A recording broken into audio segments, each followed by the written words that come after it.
بس بس مجھے یقین آ گیا ہے۔ اب ایسا ہے کہ میں تمہیں ایک کاغذ ٹائپ کر دوں گا جس میں تمہاری ملازمت کا تقرر نامہ دوں گا۔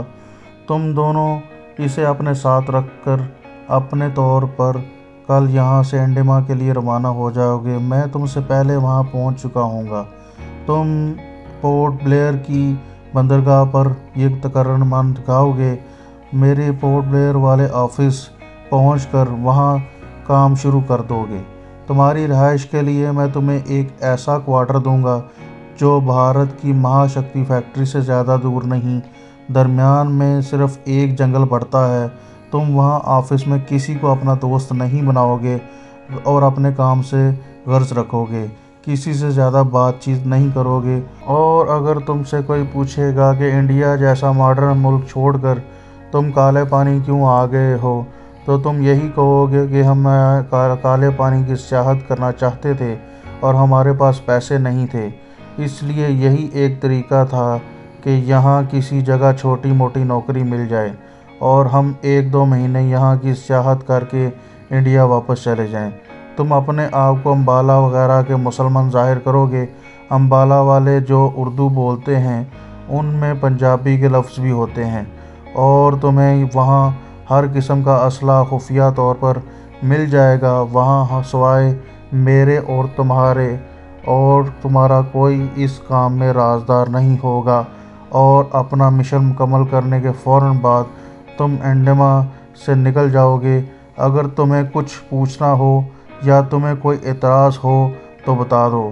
کمانڈو عمران نے جبران کی طرف دیکھا اور جبران نے کہا، مجھے کوئی اعتراض نہیں اور مجھے مزید کچھ نہیں پوچھنا۔ کمانڈو عمران نے شیخ صاحب سے کہا، مجھے بھی کچھ نہیں پوچھنا اور نہ مجھے کوئی اعتراض ہے، بس یہ بتا دیجئے کہ ہمیں روانہ کب ہونا ہے۔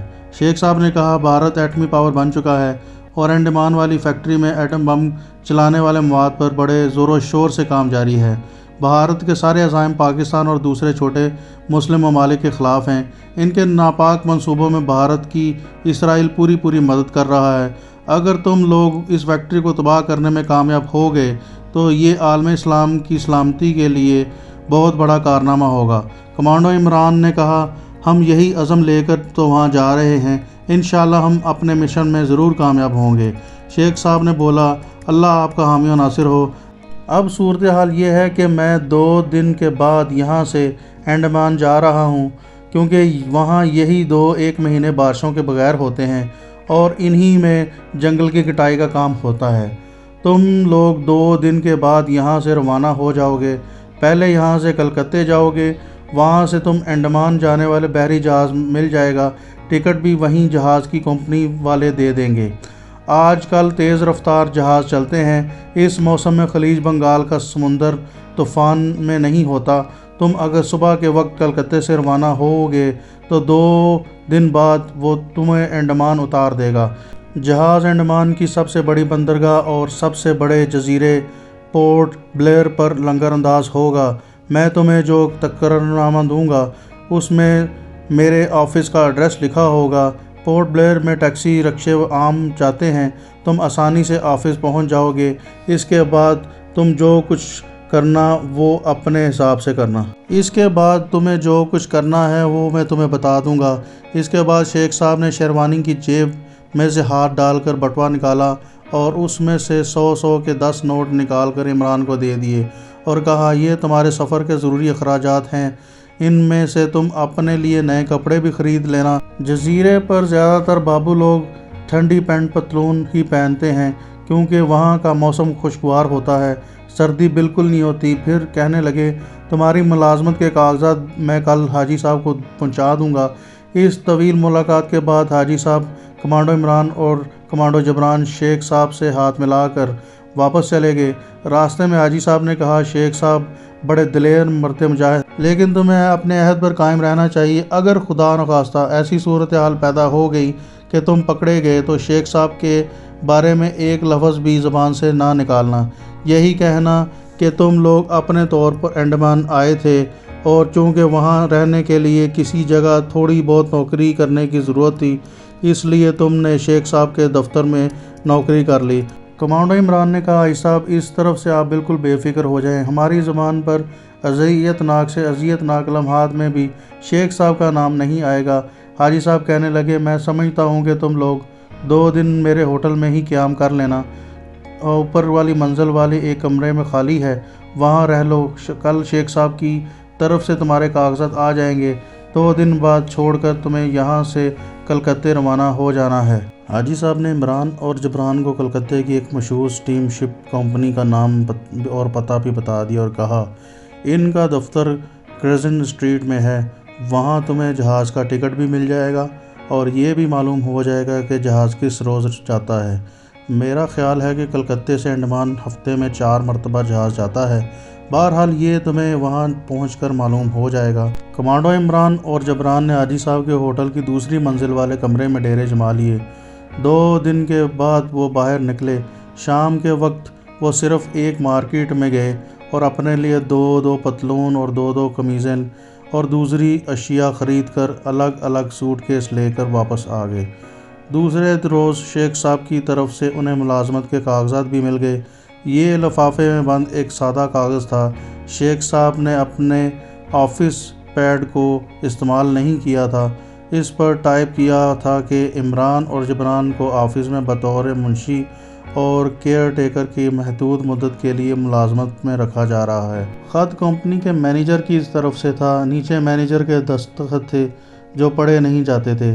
صاف لگ رہا تھا کہ یہ اس بات کا اہتمام کیا گیا ہے کہ دستخط پڑھے نہ جائیں۔ عمران اور جبران نے اپنا اپنا لفافہ سوٹ کیس میں سنبھال کر رکھ لیا۔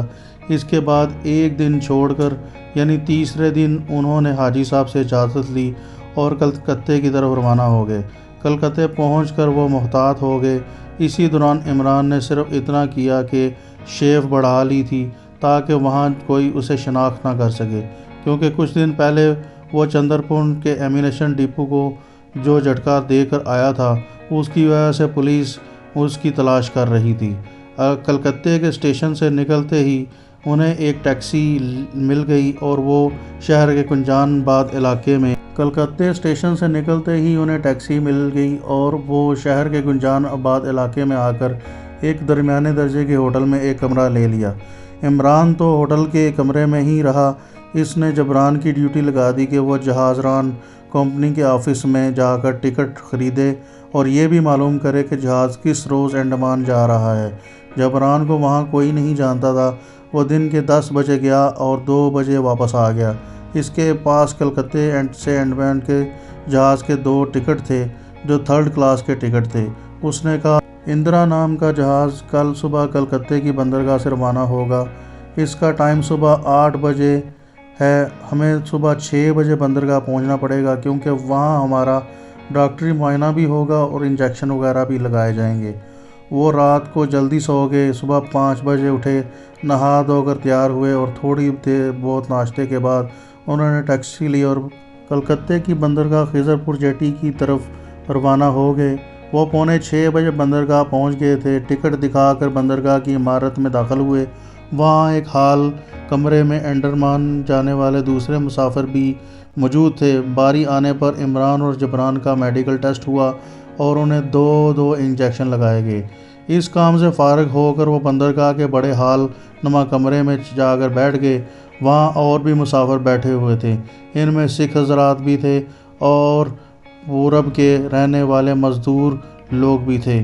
چند ایک ماڑوی اور گجراتی کاروباری بھی نظر آ رہے تھے۔ عورت اور بچے بھی ان کے مسافر تھے۔ ٹھیک 7:30 بجے اعلان ہو گیا کہ انڈمان جانے والا مسافر جہاز سواری کے لیے تیار ہے۔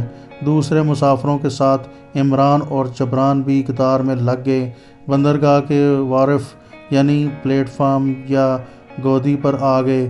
یہاں ایک کافی بڑا 2 منزلہ جہاز لنگر انداز تھا اور جو 3rd کلاس والے یہاں ایک کافی بڑا 2 منزلہ جہاز لنگر ڈالے کھڑا تھا۔ 3rd کلاس اور 1st کلاس کے عرصوں کی سیڑھیاں لگی ہوئی تھی۔ عمران اور جبران کے پاس 3rd کلاس یعنی اوپر والے عرصے کے ٹکٹ تھے۔ وہ سیڑھی چڑھ کر جہاز کے ڈیک یعنی عرصے پر پہنچے۔ ان کے پاس کوئی سامان اور بستر وغیرہ نہیں تھا اور کچھ بھی نہیں تھا۔ ایک طرف صاحبان کے نیچے بیٹھ کر بات کرتے اور جہاز کے ڈیک پر کام کرتے مداحوں کو دیکھنے لگے۔ ٹھیک 10 بجے جہاز وہاں سے چل پڑا۔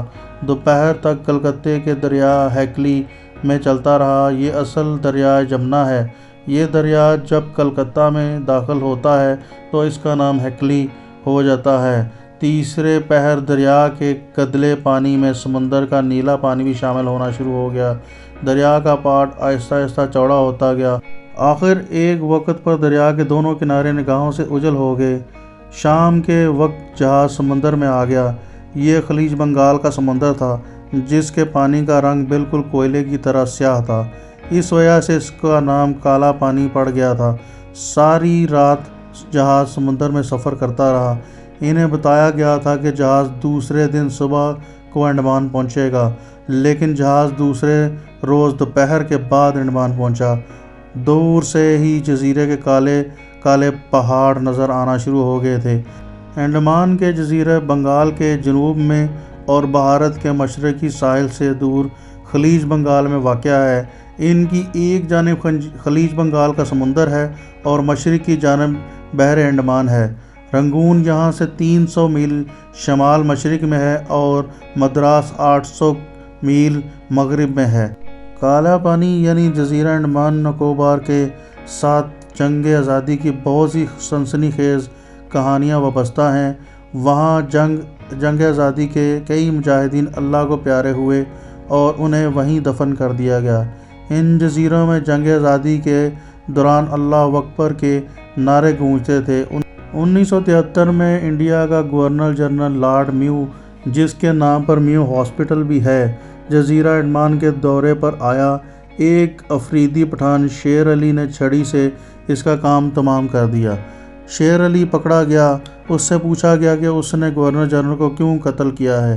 شیر علی نے کہا، میں نے اسے اللہ کے حکم سے قتل کیا ہے۔ شیر علی کو پھانسی ہو گئی۔ اس نے تختہ دار پر کھڑے ہو کر مسلمانوں سے مخاطب ہو کر کہا، بھائیو، میں نے دشمن اسلام کو قتل کر ڈالا ہے۔ گواہ رہنا میں مسلمان ہوں اور اپنا فرض ادا کر کے مر رہا ہوں۔ اس نے بلند آواز کلمہ شریف پڑھا اور لٹک گیا۔ ان کا جہاز انڈمان کے سب سے بڑے جزیرے کی بندرگاہ پورٹ بلیئر پر لنگر انداز ہو گیا تھا۔ دونوں کمانڈو دوست خاموشی سے نیچے اتر آئے۔ بندرگاہ کے باہر آ کر انہوں نے ایک ٹیکسی لی۔ ٹیکسی والے کو شیخ صاحب کی کمپنی کا پتہ بتایا اور کہا، ہمیں یہاں لے چلو۔ وہ جگہ خاصی مشہور تھی۔ 15 منٹ میں ٹیکسی نے عمران اور جبران کو شیخ صاحب کے آفس کے باہر اتار دیا۔ یہ ایک چھوٹا سا آفس تھا جو ایک لمبی دکان میں بنا ہوا تھا۔ عمران نے دفتر میں داخل ہونے کے بعد ہیڈ کلرک سے ملاقات کی اور اسے شیخ صاحب کا خط دکھایا۔ ہیڈ کلرک نے پوچھا، آپ لوگ کب آئے ہیں؟ عمران نے کہا، سر صبح کے جہاز سے اترے ہیں۔ ہیڈ کلرک مسلمان تھا۔ تقرری کے خط کو اس نے بغور پڑھا اور کہا، ٹھیک ہے، آپ لوگ کل صبح دفتر آ جانا، میں آپ کو کام سمجھا دوں گا۔ عمران اور جبران ہیڈ کلرک کا شکریہ ادا کر کے دفتر سے نکلے۔ ان کے ٹھہرنے کا انتظام شیخ صاحب نے خود کرنا تھا۔ 1-2 دن انہوں نے ایک چھوٹے سے ہوٹل میں کمرہ لیا اور رات وہیں گزاری اور دوسرے دن شیخ صاحب کے آفس پہنچ گئے۔ ہیڈ کلرک نے عمران کو ڈاک درج کرنے اور باہر سے پوسٹ آنے والے خطوط کے اندراج کی ڈیوٹی دے دی۔ اسی طرح انہوں نے جبران کو بھی کلرک کے کام پر لگا دیا۔ وہ الگ الگ کمروں میں بیٹھ گئے اور کام شروع کر دیا۔ دوسرے روز شیخ صاحب وقت پر آ گئے۔ انہوں نے دفتر سرسری طور پر عمران اور جبران سے ملاقات کی اور پھر عمران کو اپنے آفس میں بلایا۔ آفس میں اس وقت دونوں تنہا تھے، تیسرا آدمی کوئی نہیں تھا۔ صاحب نے کہا، آفس میں تم سے زیادہ بات چیت نہیں کروں گا، تم بھی مجھ سے زیادہ ملنے کی کوشش نہ کرنا، اس میں تمہاری بہتری ہے۔ پھر شیخ صاحب نے دراز میں سے ایک کاغذ نکال کر عمران کو دیا۔ اس پر اس کا کوارٹر نمبر اور ایڈریس لکھا ہوا تھا۔ جہاں تم دونوں قیام کرو گے، میں رات کے وقت تمہیں ملنے آ جایا کروں گا اور وہیں مشن کے بارے میں گفتگو ہوگی۔ یہاں تم صرف اپنے کام سے غرض رکھو گے، دفتر کے دوسرے سٹاف سے بھی زیادہ تعلقات بڑھانے کی کوئی ضرورت نہیں۔ باقی تم خود سمجھدار ہو، اب جاؤ اور کام کرو۔